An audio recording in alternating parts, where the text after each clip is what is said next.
Alright guys, today we're out here working on the Infiniti G35X, and we got to figure out why the front steering is all bent sideways. So we're going to try to fix it for as cheap as possible. We've got a broken CV shaft on the passenger side, and we're going to see if we can disable the all-wheel drive and just use rear-wheel drive, since we're not going to be putting a new CV shaft on it. So I'll show you guys that. Alright, so we tried yanking on it and that didn't work, so now we got this big beam right here in between the pickup and the frame, and then we're just going to try to winch it with a come along. If somebody didn't want to have to chop the frame rail off, that's tough. Probably not the safest thing to do, but I don't know what else we're going to do.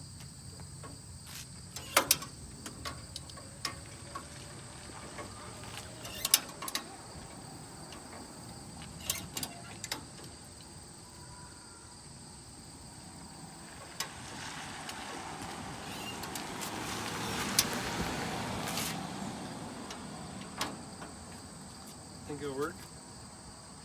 He's just slipping. Still want me to record? What? Still want me to record? You want to?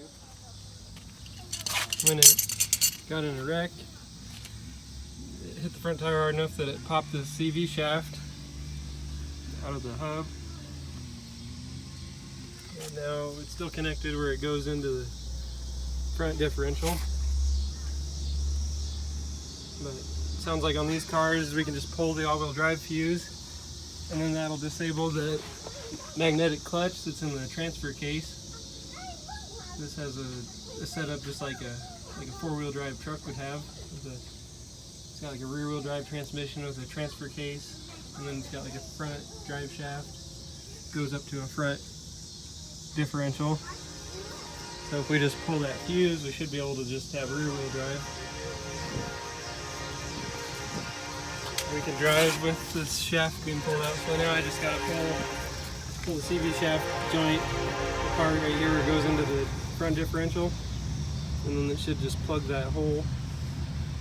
Hopefully we don't lose any oil out of it. All I had to do to get the front CV shaft joint apart was just remove this little clip that holds the boot on, and then just pull it out.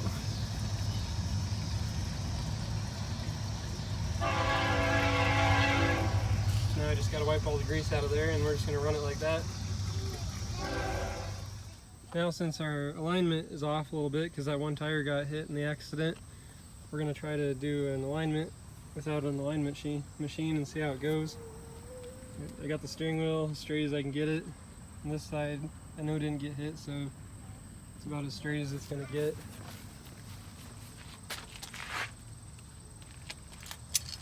What you can do is you could run a fishing string in line with the back tire. Try to get this front one aligned. That's about how crooked it is. And we have about this much adjustment on the tie rod. I don't really see what got pushed back too much. This ball joint right here might have gotten pushed back a little bit. And this arm right here has a little bit of a kink right there. That's all connected to that ball joint. We have about that much that we can change the alignment before it bottoms out against the end of the threads. So we'll see how close we can get it.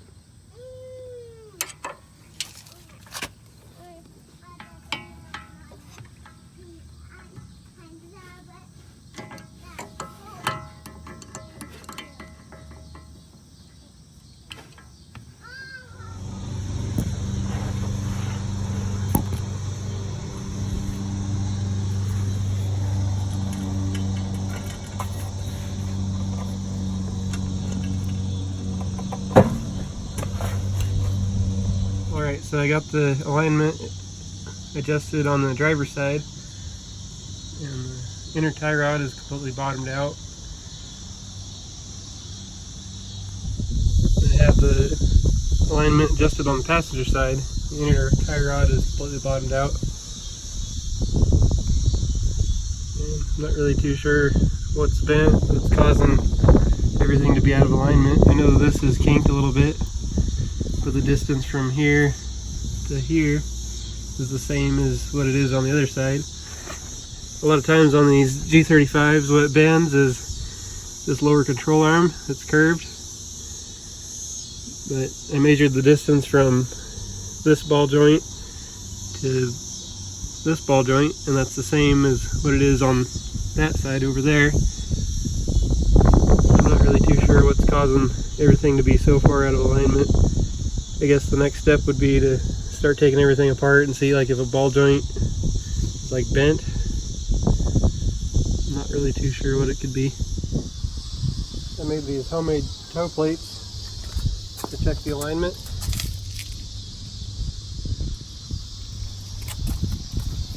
And it might not be really accurate, but showing that this side is about 70 and 5/8. And this side is about 70 and 3/4. So it might be a little bit wider in the front. So we might have just enough room to extend the tie rods out a little bit to bring the front back together. So now the G35X is making all kinds of sounds, and it's like one back wheel will lock up and then the other one will break loose and then the other side locks up, so it's almost like a brake caliper is just like hanging up. It almost sounded like the transfer case, like the chain in the transfer case is just like broken or something. But I guess we're going to take the wheels off and see if a brake caliper's hung up.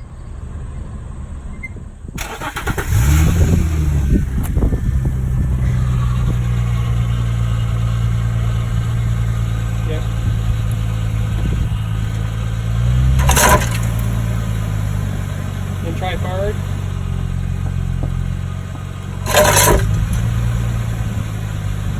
Yeah, I think the rotor's just bent. So I figured out what the problem is. I guess one of the lug nut studs must have like fallen out the backside and like disintegrated into like a million pieces, I guess. So I guess, oh, and looks like the brake pad is just like destroyed.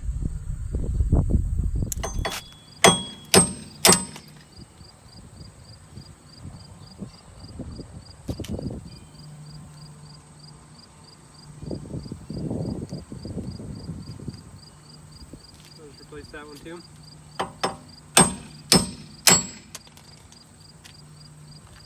So we figured out what caused the whole like parking brake assembly to lock up. It looks like at one point in time they were trying to take a wheel off and the lug nut stud, the splines on there just spun inside the hub. You can see how it like doesn't grab anything. So they must have tried drilling the lug nut off there and they just left it in here. So then it got loose and it just fell out and went around in there and just destroyed the whole like parking brake assembly as it went around, causing everything to just get totally mangled. So I think what we're gonna have to do is buy like new lug nut studs and either buy a new hub or maybe just see if we can take the hub off and have it like tack welded, so that way we don't have a problem with these spinning. Because if that spins in there, you basically can't get your wheel off without a bit that'll cut the lug nuts off.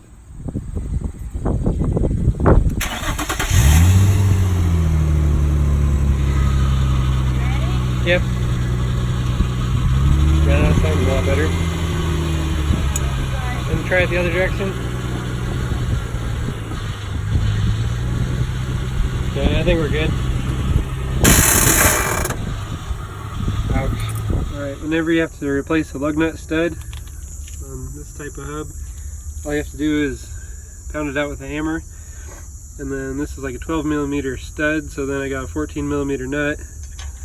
Slides on right over it like that. And then you can just take like an open edged nut screw it on there, and then that'll basically suck the spline shaft through the hub until it's bottomed out. But you have to have this nut on here, otherwise it won't bottom out against the end of the threads. The studs were spinning in there before on the spline shaft. Somebody just didn't get them bottomed out all the way. So hopefully these new ones are all bottomed out and they shouldn't spin.